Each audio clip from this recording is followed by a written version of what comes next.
Hi all, right, I'm just sneaking a little introduction into here. This will be Fields of Fire, Normandy campaign, um, mission 1, Trevieres offensive, take 2, part 2. Right, yeah, because what happened, you might hear me speaking about it somewhere along the lines, is I ended up with too much video footage there, so I'm going to have to try and split it up a bit. So this was just to add a little introduction to say that this is the second part of Take 2, Mission 1, Trevieres Offensive. And I'll now have to go and try and cut things up and splice things together and whatever. Okay, and now we can resume whatever it is. Okay, cheers. So back, just looking at the sequence of play again. I know, I'm not go over this all the time, but we do have a friendly higher HQ event this time. It starts on turn 2. So draw an action card. If the HQ icon is present, determine an event on the friendly higher HQ events table. Well, let's see, it's a wee sort of radio. It's got the word HQ in it. So here we go. Right there. Right, so we do have a friendly higher HQ event. So now we've got to look at the mission briefing booklet again. And these are our friendly higher HQ events. So there's a 10, so we need to randomise a 10. So we're drawing a card, looking, and we're going to roll a d10 if you like. So I draw a card on the 10, it's just a 1. Okay? And what do we get? 1, situation report. Must spend 3 commands to send report to battalion. And it's got a wee asterisk. Okay. Right, I might need to look this one up. But my memories of this are, you can see here it says, the wee asterisk says, earn an extra experience point for each of these events if completed that turn. My memory of this is, this isn't something that you have to do, right? It's something that you may do. I'm probably going to have a wee look it up on BGG. I don't know if these will be explained any better when the deluxe version of the mission books, because these are all new as well. So it might explain this a bit better. But my guess is, so it says must spend 3 commands to send report to battalion. So I don't know who needs to spend the 3 commands to start with. I don't know if it needs to be from the same HQ that spends them, or if it can be split between 3 different HQs, shall we say. But if we were to do that, and like I say, I think it's optional and it would give you an extra experience point. But spending 3 commands, I'm not so sure we want to do that. I'm going to go and have a look, but I think that's how it works. I'm pretty sure it's optional. I don't know if the 3 commands, who they've got to come from, or if you can mix it from different. And to be honest, we can wait. Again, my understanding of this is we can sit and wait, see how many commands we get, and maybe we might have 3 commands that are spare, and you can only save 3 from each one. So let's say we draw a big card and get a 6, and we've already got 2. Then that's 8. We can only you can always spend and save so many, so we might be able to do it still. But I think that's how it works. I'm going to go and double check. I should probably do that now. Yeah, I should. Right, give me a second. Right, it's an old thread, and the designer himself, Ben Hall, actually, well, the thread I found, there was a link to his, that might have been older. It is optional. Sorry, I should bring this back. These are optional. I think they're all that way.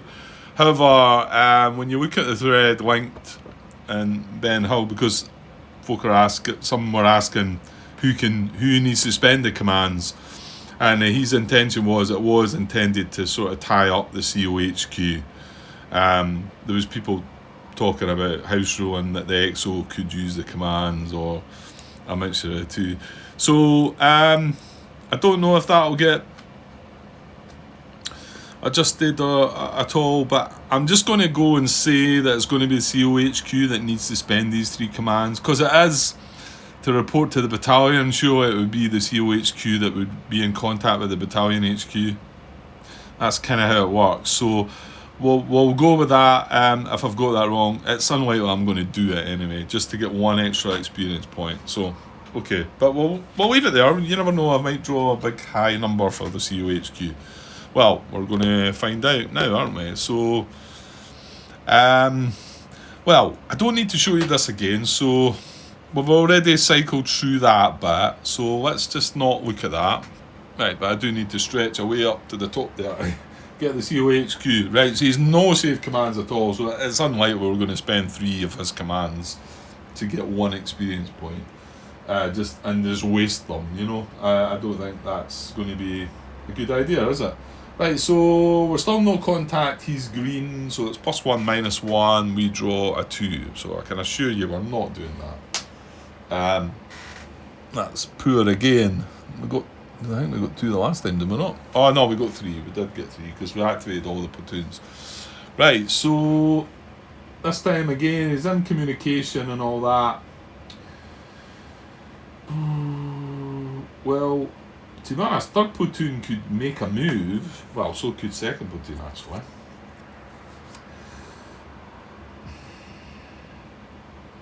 Yeah. What do we have saved? 2nd platoon's only got 1. We'd probably like to move him up into the church. And then, yeah.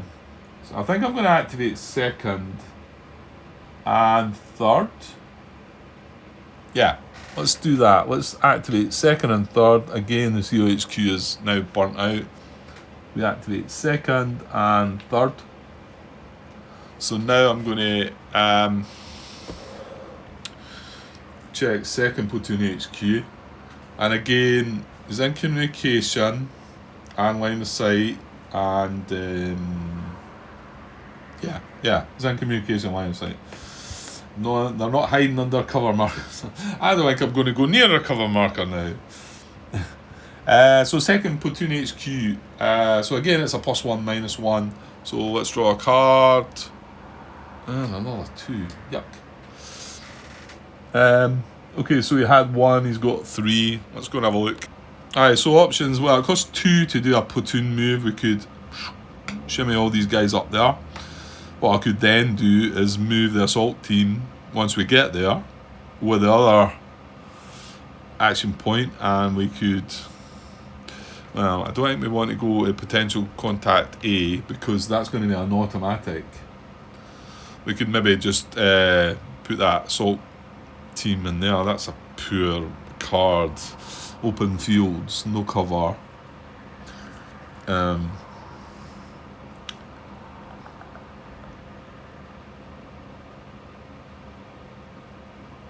Yeah, I don't think that's a terrible idea. And then we've got the artillery forward observer, which I'm still not 100% sure that he can go in the church tower. And he can. He will be able to, because he's calling in fire. I think what I was more thinking about was a mortar, because I know there's certain covers that you're under that you can't use certain things like mortars because they kind of fire up the way, don't they? If you're underneath something, can you use that? I'm not so sure.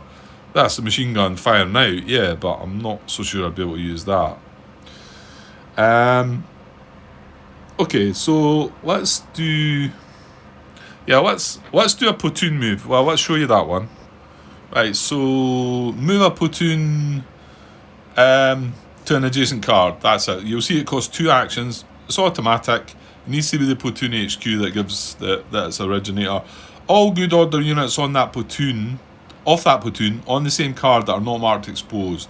Now it says all. You've got to move them all, and it's only good order units. So if you had split any fire teams, assault teams, or if you had had any casualties like paralysed units, litter teams, they're not part of this. They would stay behind.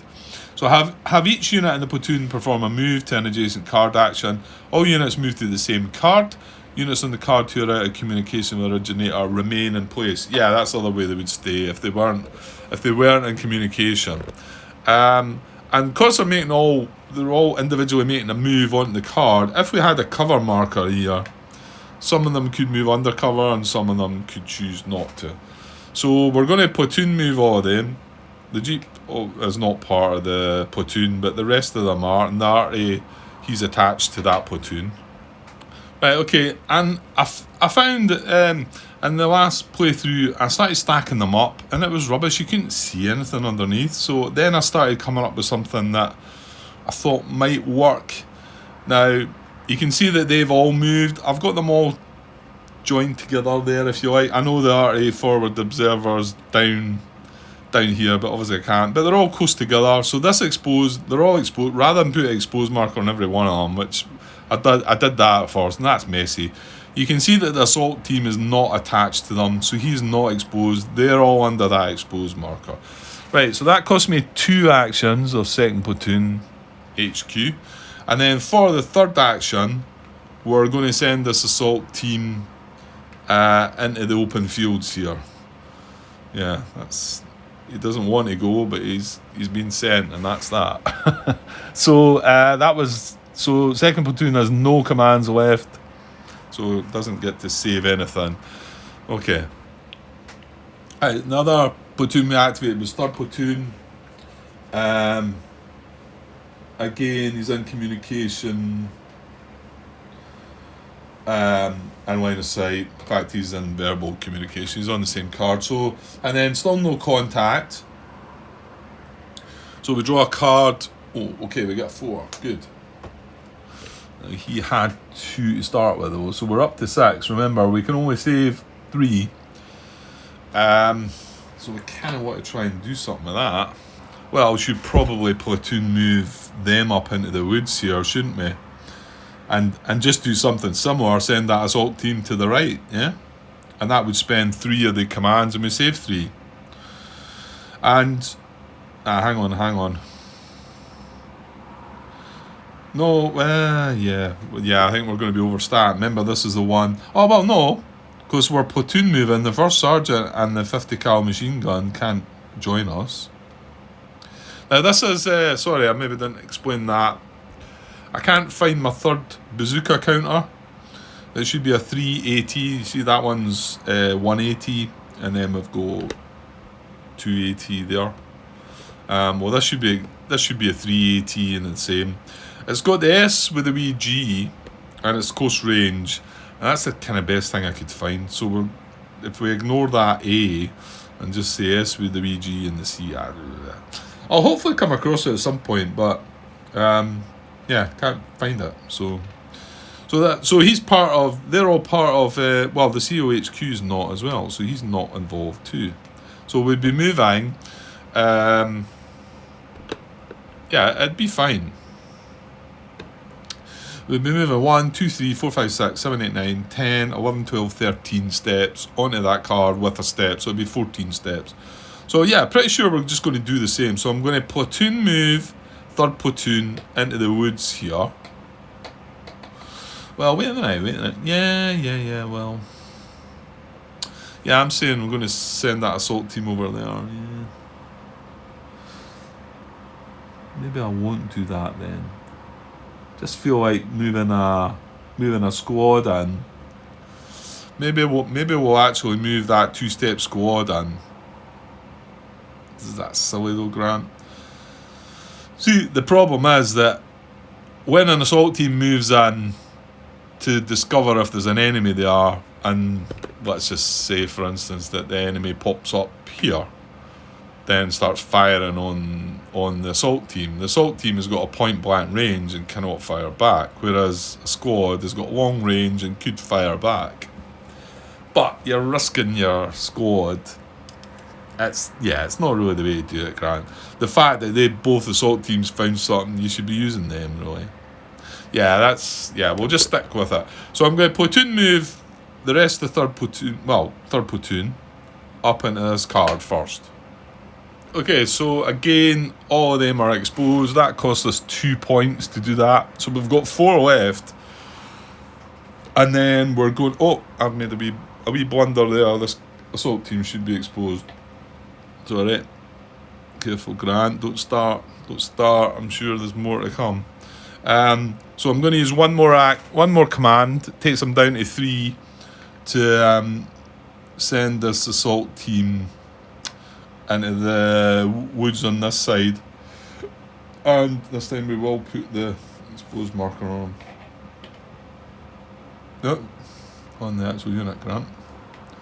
Yeah, and then there's nothing more to do. I mean, to be honest, I've got 3 commands left. I could split another assault team, or I could send the squad, but I don't want to send them up there because they're going to be resolved first. And the A's are automatic right now because there's no contact. So we don't want to go there. We kind of want to find somebody in a kind of strange kind of way. So I'm just going to save the other 3 commands. And this is a one bit that I think can catch me out a little bit. And hopefully, I mean, if I was interrupted or if I went away, I had to go away or something like that.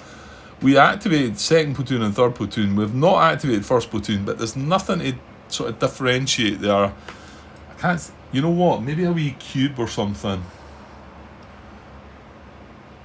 Yeah, maybe like a wee red cube on top to say that I hadn't activated 1st platoon HQ. Because it still gets to activate in a different kind of way, which we're moving on to now. So that was 2nd and 3rd platoon. So it still gets to activate in the initiative segment. Oops. Damn. Sorry. The initiative segment, the CO we already activated. Platoon, select a platoon that was not activated, and that's where what we do now. So it's 1st platoon that wasn't activated. We give it the modified number of initiative commands. So it is modified. So 1st platoon, this is a smaller number. It's still no contact, and he's green. So it's a +1 -1, but it's a smaller number. So it's a 2 he's going to get. So rather than, I mean, if we had activated him, he would have got 4 commands right there. So he's going to get 2, taking him up to 4. That's all right. So that's not too bad. Although I'm not sure we're doing anything wrong. Ugh, yuck. Okay, give a sec. Yeah, and we can only save 3 of these commands. 1st platoon is here. That's the whole platoon.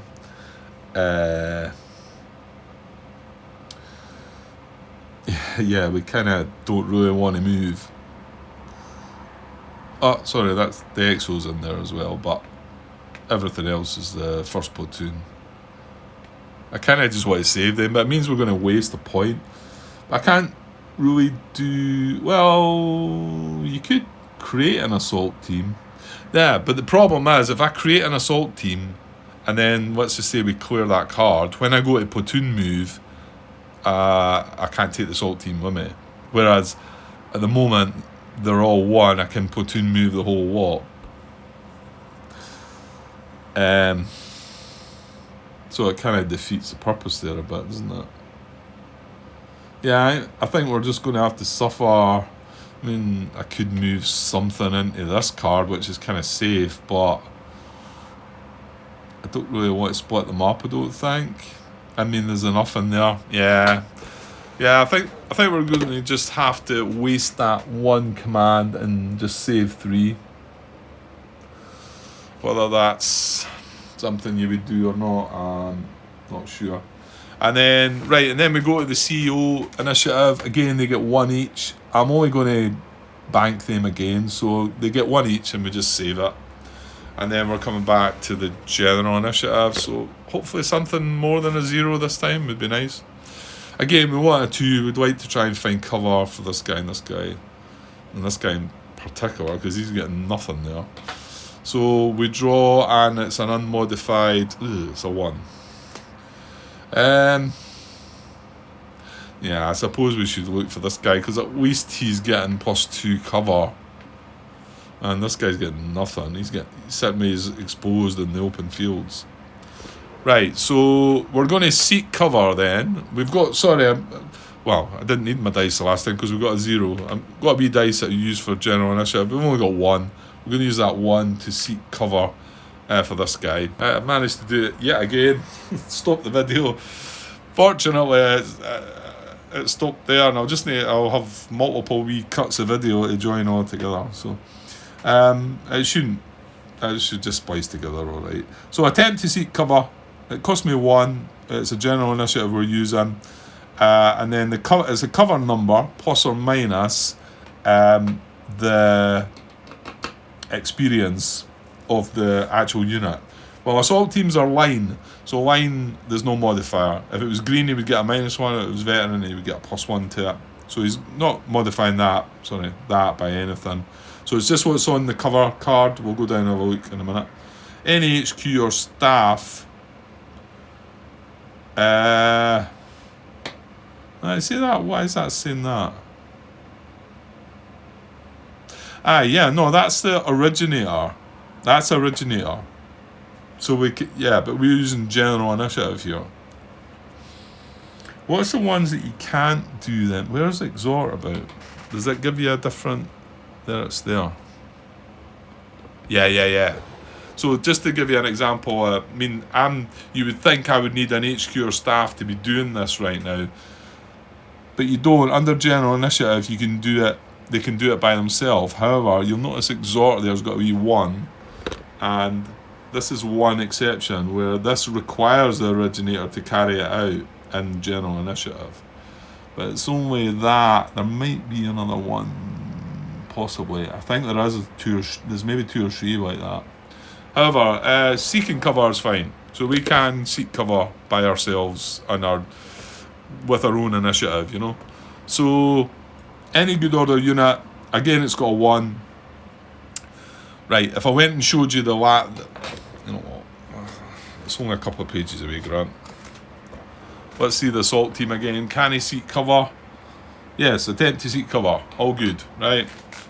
So, jump back there quickly. I know there's a bit of shimmying about. So, on a card that has not reached its cover potential and is not under a cover marker, any good order unit or a lat that's allowed. Draw action cards equal to the cover draw number on the unit's card and check for the text saying cover. If it is present, then the attempt succeeds. Place the unit under a new cover marker and mark it as exposed. The attempt fails, do nothing. Well, the unit's already exposed. So how many cards did we draw? Well, there you go. It's 2. And there's only 1 cover on this. We're in the open fields after all. So we're only getting to draw 2 cards here. Yeah, maybe we should have went for the woods, because you'll see the woods, there was a 4-card draw for that. But however, it's 2. It's not modified because the assault team is line. So we're going to draw 2 cards and hopefully get some cover. Here we go. No, there's a contact now. Nothing. Yeah, maybe I should have went for the woods. So, no cover found. That was our general initiative. A whole lot of rubbish. Yeah. Okay. Right, so back across to the enemy side of things. And we're going to look at the enemy higher HQ event segment. So, let's see what we get for them. If we get an event, we do not. Okay, good, because I think they're generally not good for us. No activity check again, no mutual capture, no retreat, combat, no fire mission, potential contacts again. So we're back there again. So again, we've got 2 contacts to deal with. Again, this is a C, this is a C.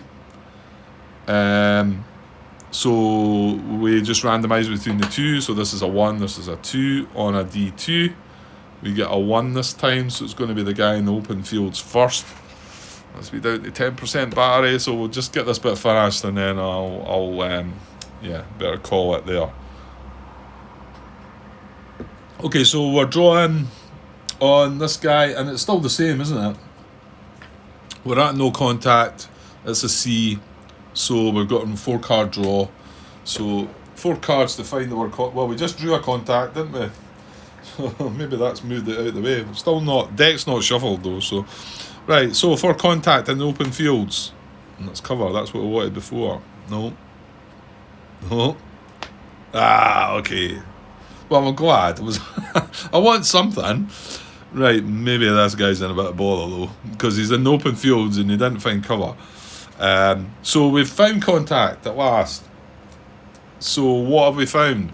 Right, so this is what I showed you before, thinking we might get something, but we didn't. So it was a potential contact C. So we're going to draw a random 10. So on a D10, we get a 5. Right? So that's going to be our German contact. It's going to be incoming mortars. So package 3 incoming mortars.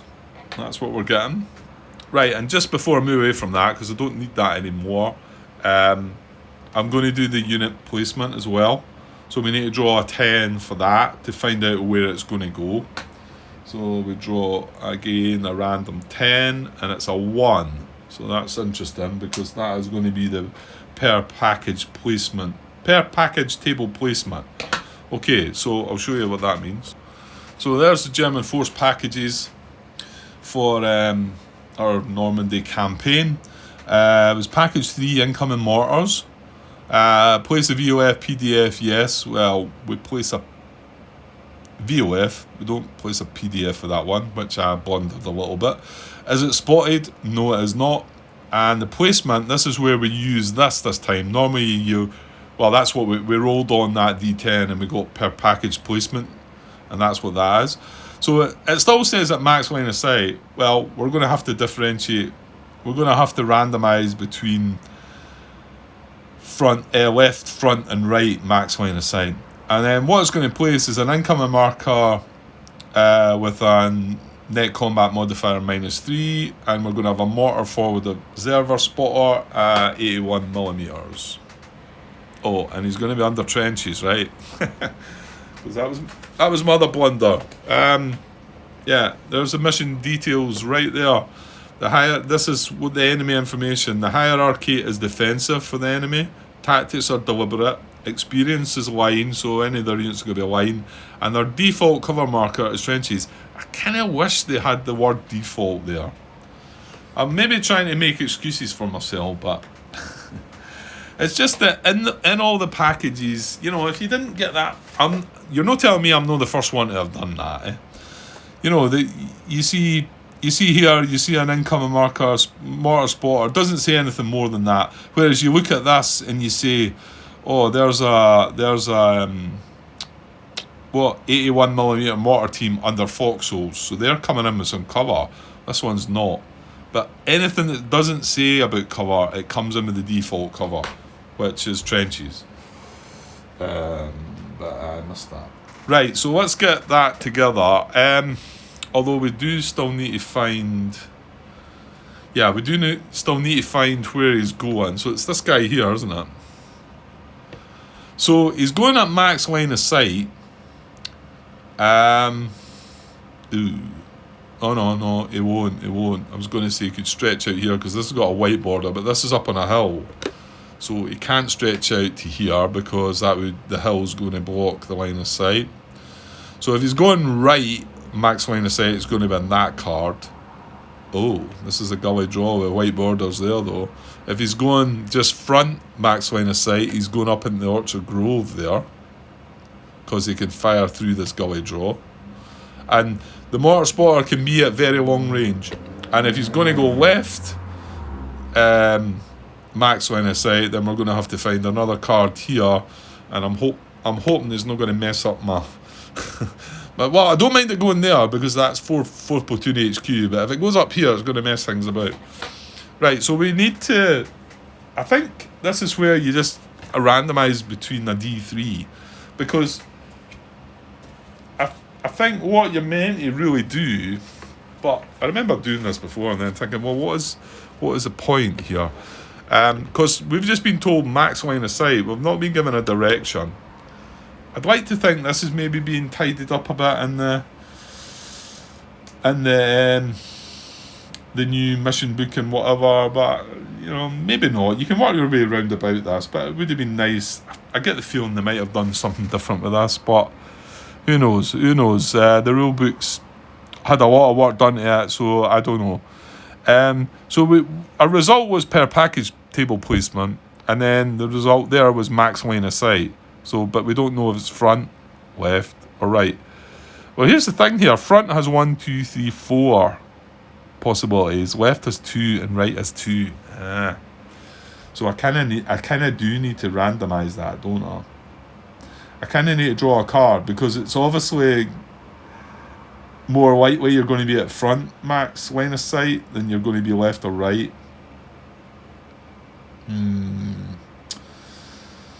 Yes. Well, hold on, Grant. If it says max line of sight, let's have a wee look at the rules. I think I'm running out of space, and yeah, my camera, my battery's going to go.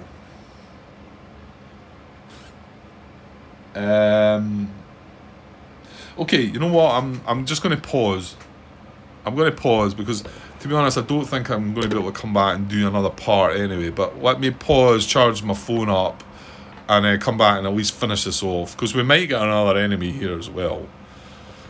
So I should remember where I am. We'll try to place this mortar spotter. Where is he? He's here. I've got him ready. Got the trenches ready. And got the incoming ready, maybe. There it's there. That's going to be an incoming as well, isn't it? Yeah. Okay. So I'll just pause just now and get things charged up a bit, and then I'll come back and finalise that, and I'll have a quick look at the rules regarding how we decide. I think you've just got to randomise it, but you can see there's 4 choices at front, 2 to the left and 2 to the right. So I maybe need to draw a card on that table, I think. Right, I'll be back shortly. Okay, cheers. Hi all, right, back to finish this first part of take 2 part. Yeah, I was trying to work out how we decide. I get the feeling things might have changed a bit. You see this here, location of enemy contact, 8.4.1 distance. Distance is determined on the enemy package list given in range, point blank, close, see, etc. So I think that must be something new, because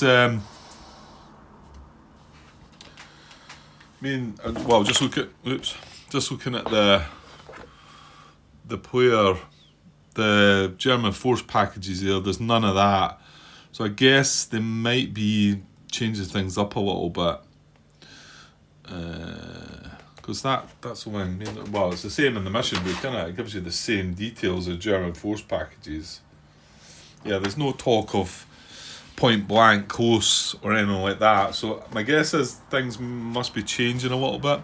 But reading on from this, these indicate the distance of the package placement from the unit that triggered the PC marker. Alternatives may be available, in which case draw a random number to decide. Packages with a distance of max line of sight or max line of sight / range cannot be placed at point blank range.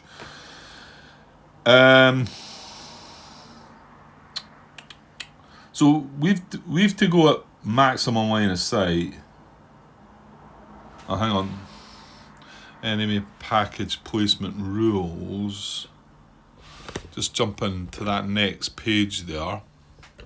I just noticed something. If the package list gives a distance of max line of sight, it means to place at the maximum possible distance from which it is possible to open fire on the triggering unit. Therefore, you cannot place such a unit outside of the maximum range.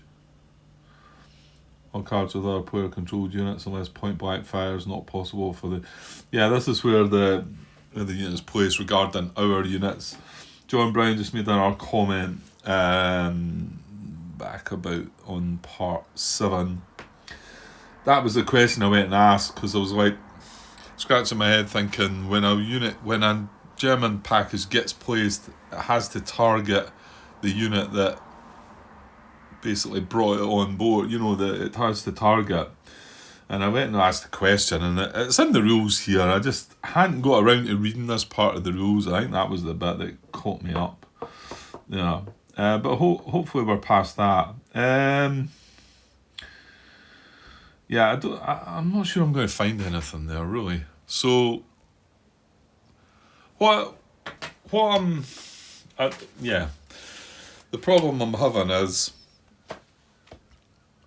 I think if it was me back in the old days when I played this, I would just draw another random D10 here to find out. I get the feeling things might be changed up a little bit here. But I can only go by this because obviously we've not got the new version of these. Now,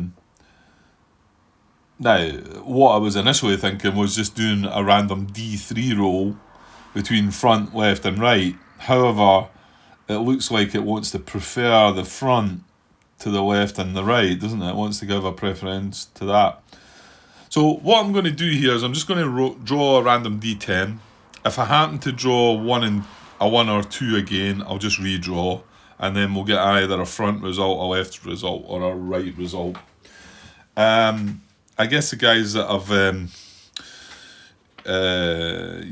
dealing with the new rules might be able to tell me if that's changed up a bit. But I'm pretty sure that's all I can really do there.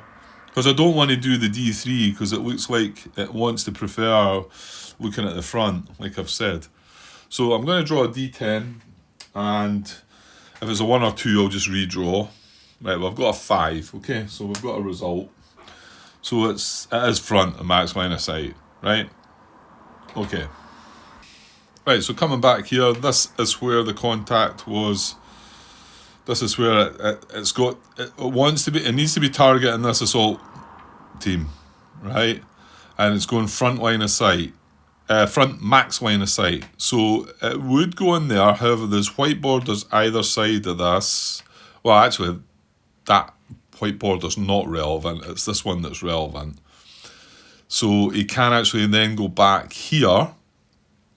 Now he can't stretch out further back because, well,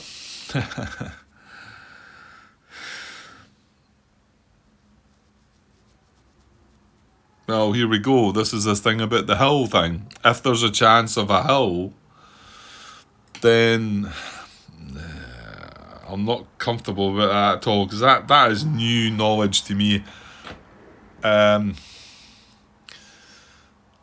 I'm not sure that was... Yeah, because it's... Well, it's what I was reading earlier. It was one of the questions reading earlier. Wasn't it map expansion? Yeah, it's on the next page. It says, keep drawing out to maximum range if there is a chance that hills could provide line of sight. But this is just during map expansion. Does that mean we've got to be expanding the map to start with?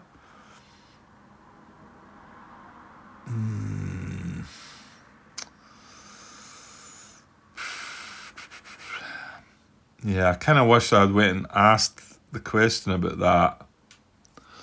Because, I mean, before I read that, I would have placed the mortar... So it's a mortar spotter. I would have placed the mortar spotter here. Now he's then at long range from there, and he can fire through this card. Sorry, he's not firing. He can see through that card. He's got line of sight to this card, so that he can call in the mortar fire from off map. However, just reading that bit. But then that's keep drawing. That's if you're starting to expand the map, which we're not. But because it can go at very long range, if we were to look at a card outside in here, and if we drew a hill, then something on top of that hill would actually be able to fire. You know, if we drew a hill and then a terrain on top, we could then place our mortar spotter there, and it would be 3 cards away, which is very long range, and it would have line of sight over that, and, well, over that as well, but it could go through that, whoops, and then into the actual target card. But that's, like, I wouldn't have done that before. It's something I wondered about before. Map expansion. I'm going to have a quick search for that. Yeah, well, any of the sort of BGG results I got were kind of old and didn't talk about it the way that we're seeing here. That wording is really like, keep drawing out to max range if there is a chance that hills could provide line of sight. I don't believe that wording was like that before. I think I looked already, did I not? And although it's different,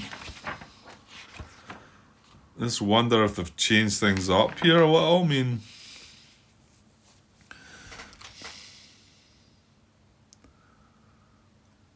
see, but the thing is, well, this could cause the map to expand if we're following their rules, because if there was a hill back here, then it could be placed here, couldn't it?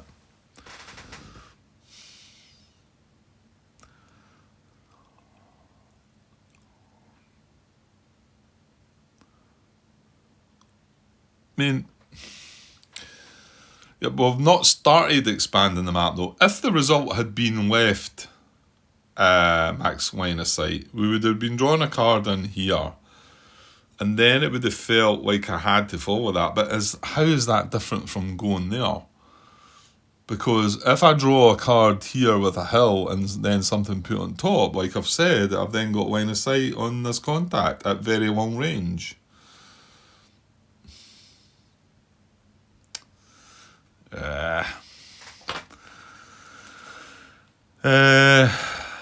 Well, the only way out of this is go and ask a question, but it's going to be kind of tricky to ask that question. It's not quite straightforward, I don't think.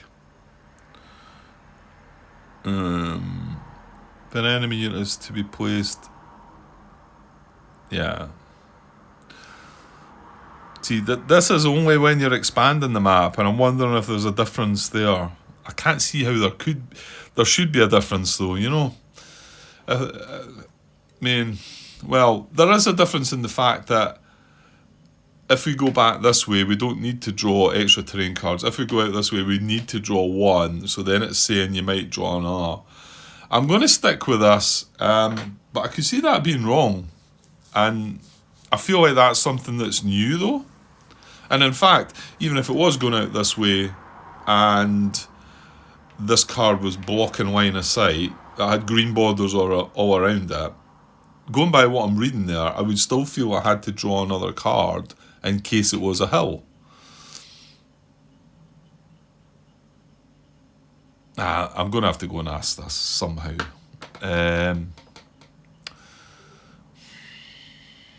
It's just going to be an awful wordy. It's going to have to be wordy because does it just apply to if you're going to extend the map, or does it apply in this situation where I don't need to extend the map?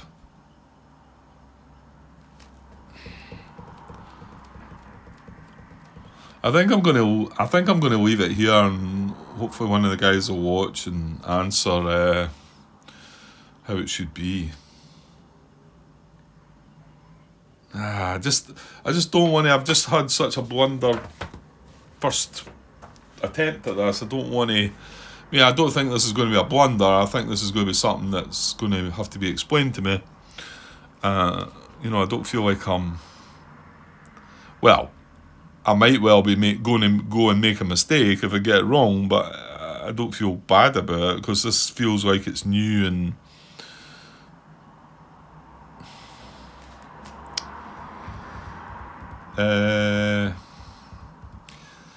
Right, hold on. Right, I've attempted to ask a question on BGG regarding this, but it wasn't easy to. I think the best thing to do would be show this video or take pictures and try and explain what I'm trying to ask. It could also be quite clear here, but let me just try and read it again myself there. Well, no, let me read it. Let's read it together. Map expansion. Unless otherwise stated in the mission book, the placement of enemy forces may cause the map to expand past its original configuration by placing additional terrain cards. Enemies already on the map who move off it do not cause it to extend. Units are simply removed from play. Yeah, fair enough. I know I've read this recently. I read the beginning of the video, didn't I? To expand the map, draw a new terrain card from the deck and place it where needed. If it's a hill card, place it and continue to draw new cards to place on top of it until you get to a non-hill card to place on top. If an enemy unit is to be placed at max range, which is what we're trying to do, and the terrain card allows for line of sight to pass through it, continue to draw terrain cards.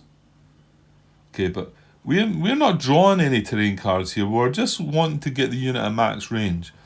So to continue to draw terrain cards until max range is reached for the enemy unit, or a terrain card is drawn that blocks line of sight through it. But if you draw, I'm obviously not getting this right, I think, because that says continue drawing until a card that blocks line of sight through it But if it blocks line of sight through it, the next sentence, which you keep drawing, does it not? Keep drawing out to max range if there is a chance that hills could provide line of sight. I'm not getting it. It's telling, that sentence tells me that there's always going to be a chance. You could draw 5 hills in a row. I know it's like highly unlikely, but I don't know how many hills is in the deck, to be honest. When I was searching through the deck there for one, when I was looking earlier on to try and find one to give an example, there doesn't seem to be that many, but the sentence kind of like, if there's a chance, so am I like picking this up wrong or something? Yeah, it's got me stumped that. It might just be sometimes the way I read things, I keep saying it, I read things in a way that's just right. I've asked the question, but it's not a very good question, and it's not well laid out. I have sort of added to it, look, if you don't understand what I'm asking here, can you give me some examples of what that means? Because I don't think I laid out my question very well, Can we move on here without, like, what's going to happen? It's definitely front max line of sight, right? So what is going to happen is the mortar spotter, as I see it, to me, the mortar spotter is going to go in there. Well, we can do this, and if it is going to be adjusted, I can draw a card. The thing is, this other potential contact maybe want to draw cards as well. So there's a mortar spotter. He's unspotted. Oh, get his trenches, Grant. I had the trenches there though.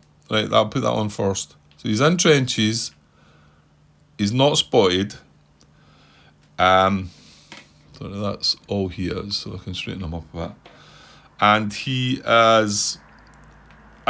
That's how I would see it.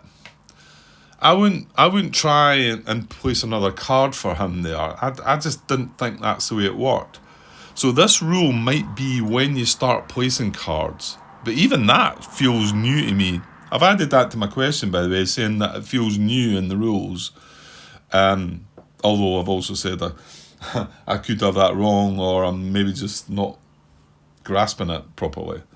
So, because he's a mortar, he doesn't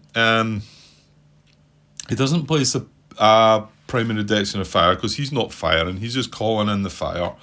And then we've got this incoming marker in here. Now this is a -3 net combat modifier. It's automatic the first time it comes in. Now that now means that this guy he's no line of sight out of that hex. And although units can line of sight into there, they can't line of sight through it, so they couldn't see. Normally they would be able to look right through that if there's another card there, but that blocks line of sight, that incoming marker, and it blocks line of sight for this unit going out. Not that that's making any difference there. And because this is not a PDF, this potential contact marker is fine. Whereas if this was a PDF, if it was firing down there, we would be removing that contact marker because it's on the same level as that. So what the alternative could be to this being here is, it is right, and I need to draw a card up there. And if it becomes a hill, then I draw another card to put on top of it until I draw a non-hill, and then that mortar spotter would actually be back there. But I'm just, that's where I would be putting it, but reading that makes me wonder if it should be there. I don't know. So I'm gonna put that there like that, and we'll see if we can get an answer just while I'm finishing things off here. You know what? This video is getting awful long now, Grant. I don't know how long because I've had to chop up the video. Well, no, I didn't, not deliberately. I've just pressed the stop button that many times. You should really look to see how long this is going to be. Right, yeah, give me a second.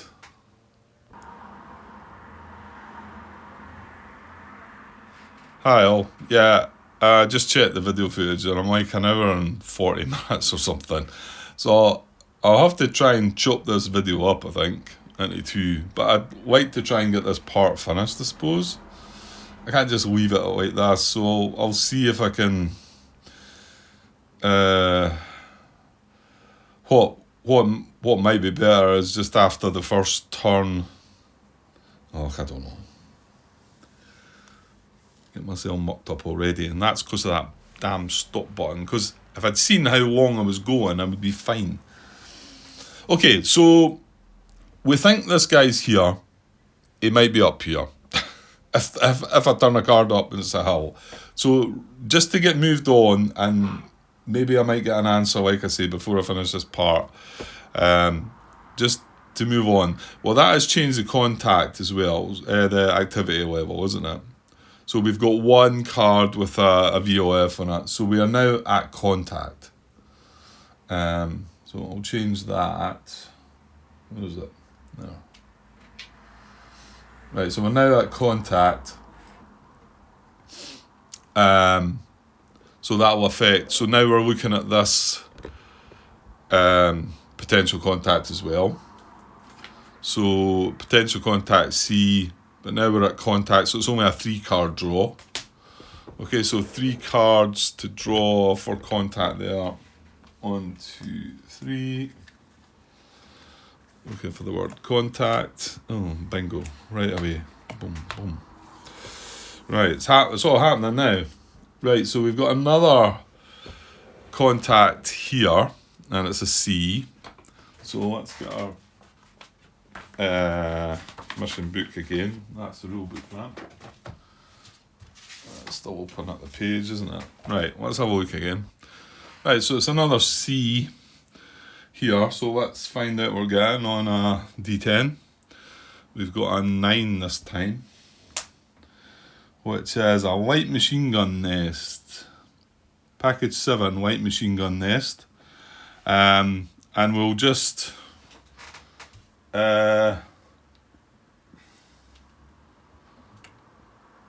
Oh, interesting. Right. I'm just looking at the package placement is actually on same card. But we do this first because that's only going to be if we draw a 1 or a 2. So we're going to see where it's going to be placed. Draw another D10. And it's a 7. Kind of hope that's not going to be to the right. It's left. Okay, that's good. Because it's just that right would... make it mean I'm drawing a card, and yeah, I mean you could just shuffle the deck. Right? So it's left front and max line of sight. It's package 7, a light machine gun nest. Okay, let's have a look. So package 7, light machine gun nest.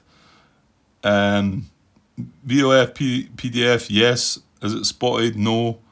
Now that's what I was saying. If it had been this placement, it would have been on same card. However, it wasn't.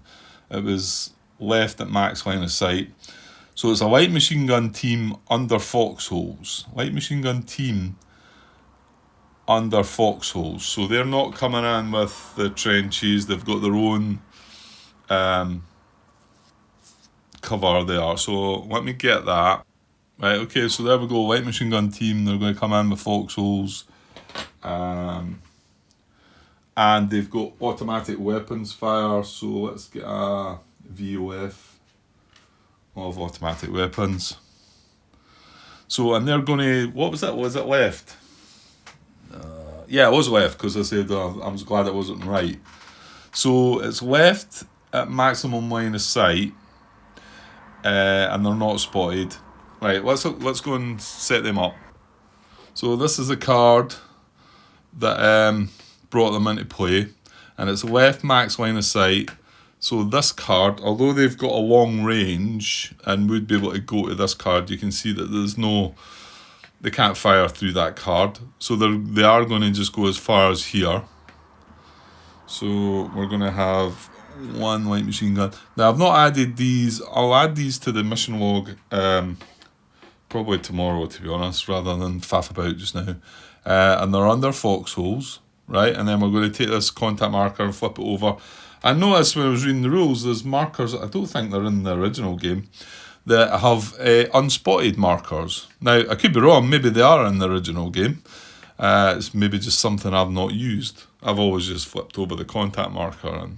But when I was reading the rules, they've got, it was talking about unspotted markers. They might well be in my counters, but I think it's just as well doing that, and it means you're taking that away as well. Right, so he is now firing here. Okay, so we need a PDF here. Now, he's not spotted, so although we've got a platoon here and a platoon here that would love to fire back at him, we know this is just got point blank, which wouldn't be able to fire back at him. However, he's unspotted, so we can't see him. So he's firing into this card, and he's giving off automatic weapons, which is a -1. Yeah, so they're both unspotted, so we can't fire back. We would automatically start firing if we could see them, but we can't. So now we've got 2 friendly cards that are got VOFs on them. And just looking at this card, but I don't like to. I think that is us engaged. 2+ friendly, and I want to say 2+ friendly or enemy occupied cards are on their VOF markers. And if we had one of them that had both of us on it, it would become heavily engaged. So we're up to engaged, because we've got the 2. And I noticed John Brown commented again on that, the fact that he felt it wasn't worded right. And Shania. See, I got used to saying Shania, and now I'm like, Shonai. Can I just call you Andrew? No, I better not. That's the name you're signing everyone with, so I suppose. But he had took note and said that maybe there was something in that about the wording, and I noticed John's just added to the comment, the thread on BGG, saying that it should be worded to say that it should be one of those 2 cards, which I think I said at first as well. And we're talking about heavily engaged, where it says at least one card is both enemy and friendly units on it. But Shania said that because I wondered, we had an enemy and a friendly unit on a card that didn't have a VOF because it was unspotted, and then we had another card with a VOF, and I wondered if that counted as heavily engaged. But he said no, they are. So I think the wording, I think it's right, and I think he noted that. He noted that as well. He did say that, yeah, it's not 100% clear. So anyway, we're not in that position anyway. We are engaged. PDF. There's no PDF for that. Yeah, I'm just trying to take things a wee bit slower just to make sure I don't blunder here. We gave him the foxholes. We gave him the trenches. That's all good, I think. So I think we can move on. So I can get away with this because if we need to draw and see if that's a hill, then I can still do that at the moment. And then if it's not a hill, well, actually curious to know what happens with the card as well, if that is the case, which I might have a follow-up question to that, unless it comes back something like, yeah, you're totally getting this all wrong, Grant. It's nothing to do with that. Okay. Well, what I'm going to do is I'm going to finish this turn, and then I'm going to split this video into 2. So while I'm speaking right now, you're probably watching Take 2 Part 2. Although that'll probably not be announced anywhere unless I sneak a wee bit in saying that, which I suppose I could do. Yeah, I suppose I could just record a little bit saying, look, this is going to be Take 2 Part 2 because the video got too long. Yeah, I could do that. Right, okay, we've done potential contacts. Let's move on. Sorry, I'm getting a bit flustered there. So that was potential contact evaluation segment. Place any applicable VOFs, PDF markers, update the current activity marker before moving on to the next one. Well, we've no more to do now. We are at engaged, which is better for us if we start moving on to these A contacts, because engaged with the A contacts is only going to be a five card draw. And if we could get heavily engaged, then you're talking 3 card draw, but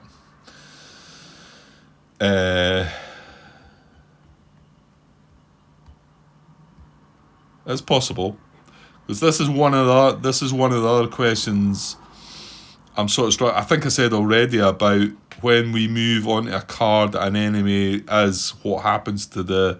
I'm going to have to look into that. I mean, it's clearly in the rules, and the other one is about crossing PDFs. I was confused about that before, about there's certain rules that say you can't cross. Oh, I wanted to look in that 6 point. Yeah, I think it tells you in 6 somewhere. Something about how it's. But some of the enemy wording about you can't place a package that's firing. That bit's kind of, there's a bit in there that's kind of confusing me, and I need to sit and read it a bit more. Anyway, that's not happening just now. So we've done potential contact, pin recovery. Right, well, we're moving into combat effects now. So for each infantry unit on a card with a VOF marker, well, I suppose we've not done this yet. So, well, not in this playthrough. So we've done the potential contacts. There's no pinned recovery. There's no pinned units. So we're on to this. And we don't adjust the VOF PDF until we reach the clean-up step. So this all happens together at the same time. Each infantry unit on a card with a VOF marker, resolve any flamethrower attacks. There's none of that. Determine the NCM, which we'll do. Draw an action card to determine if fire is effective. If the unit is hit, draw another action card to determine the hit's effect based on the unit's experience. And then we update ammo levels of units exerting basic volume of fire as per blah blah blah. Okay, right, well, I'll just do this guy first. And again, if it happens that the mortar maybe could be up here, it's not going to affect things here.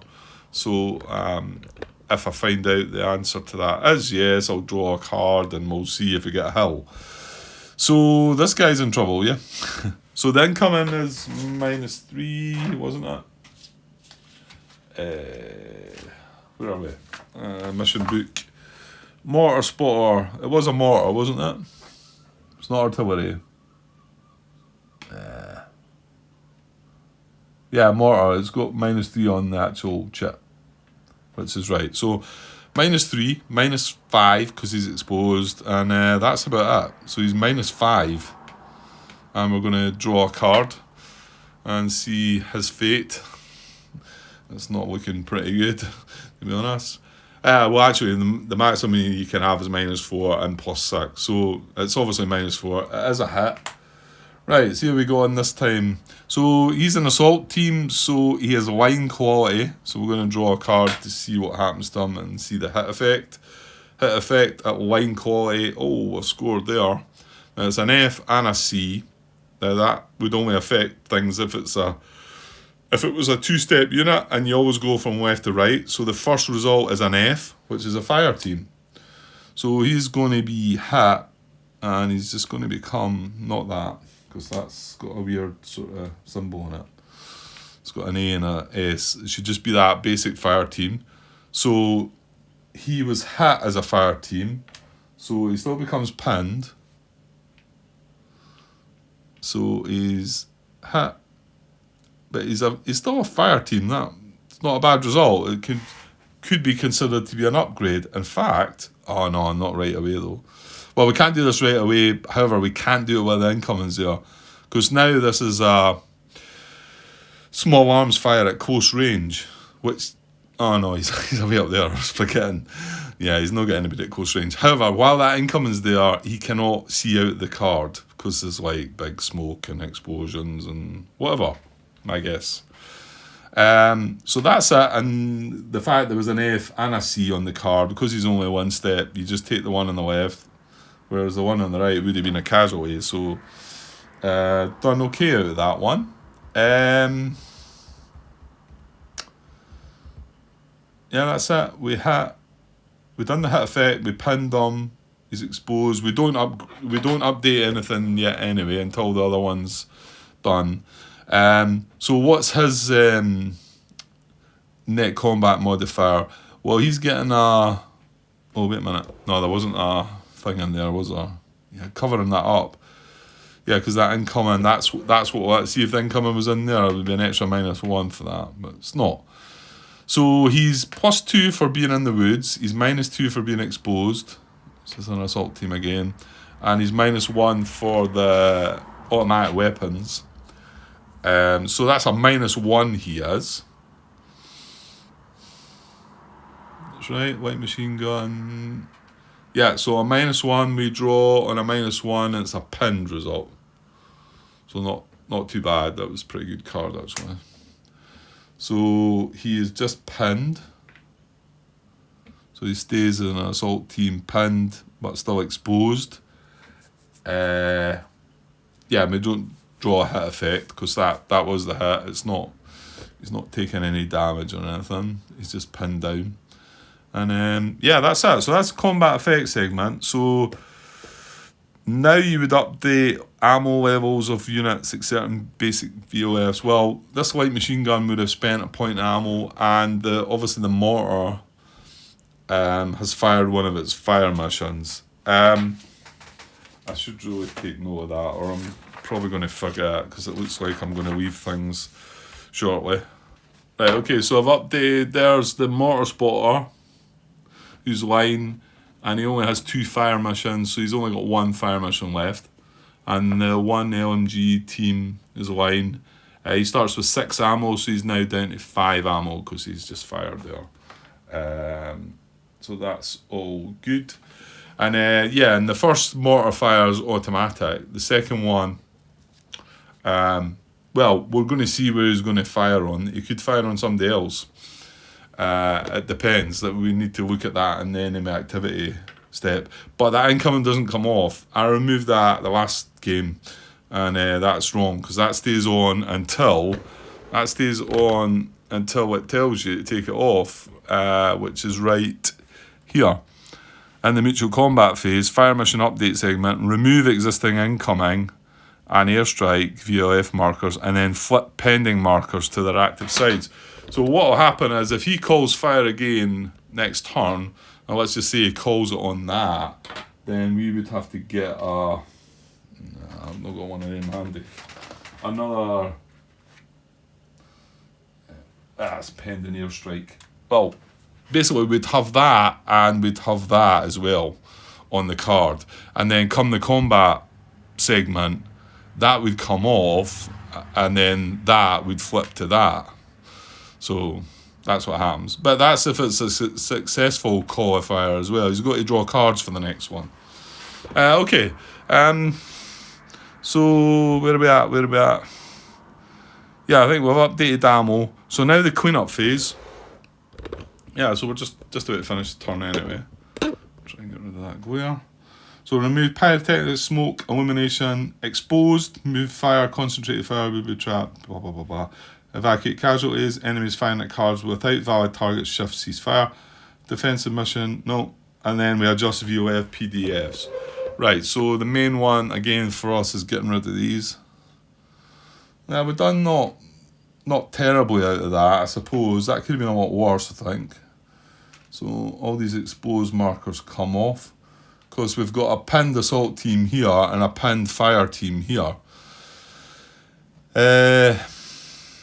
That's it, and both these contacts are unspotted, so that's something that we need to do. That's something to get our teeth into next turn, at least attempt to spot this so that we can at least fire on that and give him some grief back. And not sure what to do about this. Well, the thing, well, actually, he's back on that, so this hill's in the way, so he can't get at this. No, that's at the same level, so he can't. That's a sort of, what do you call it? A plateau. I think that's not words used in this game. I'm stealing that from the last game I played, Conflict of Heroes. I think that's a sort of plateau where he's back there on the same elevation. He can see up to here, but he can't see up to here. If this was one more level up, he'd be able to see right up, obviously. So at the moment, just, without looking at things carefully, it looks like he's going to try and fire on that again. Which is fine, because it's a fire team. We don't want the likes of this fired on with stuff like that. Right, can I stop there then? Yes. Yeah, I think I'll leave it there, and hopefully I can insert a little bit. What I'll do is I'll just, before I finish up here, I'll cut a wee bit and move my camera over the rulebook somewhere so that we don't see this, and just say that I'm going to sneak in a wee part 2 here. Let's just go and see if I happen to have had a response regarding this question, which, I'm not sure I would get a quick response to that. I think it's something somebody's going to have to scratch their head at and wonder what I'm talking about, maybe. Right, no, nothing of yet. So, what I can do, though, is I'm not quite finished. I've not moved the turn track on to turn 3. Well, this game right away has been...